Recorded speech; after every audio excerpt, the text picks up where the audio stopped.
ખબરોમાં બન્યા રહેવા માટે બેલ આઇકોન દબાવો અને એબીપી અસ્મિતાને સબસ્ક્રાઇબ કરો.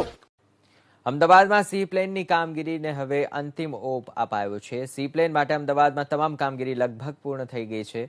ત્યારે કેવડિયામાં 20 ઓક્ટોબર સુધીમાં તૈયારીઓ પૂર્ણ થાય તેવી શક્યતા છે. સી પ્લેન માટેનું એરક્રાફ્ટ આગામી 25 ઓક્ટોબર સુધીમાં કેનેડાથી અમદાવાદ આવી પહોંચશે. અમદાવાદ કેવડિયા વચ્ચેનું 198 કિલોમીટરનું અંતર બાય રોડ કાપવામાં સામાન્ય રીતે 3.5 કલાક જેટલો સમય થતો હોય છે, પરંતુ સી પ્લેનથી 50 મિનિટમાં જ આ અંતર કાપી શકાશે. સી પ્લેન માટેનું એરક્રાફ્ટ કેનેડામાં તૈયાર થયું છે અને તે આગામી 25 ઓક્ટોબર સુધીમાં અમદાવાદ આવી પહોંચે તેવી શક્યતા છે. તો પ્રારંભિક 5 મહિના વિદેશના પાયલટ સી પ્લેન ઓપરેટ કરશે. ત્યારબાદ ભારતીય પાયલટ આ પ્લેનને ઓપરેટ કરશે.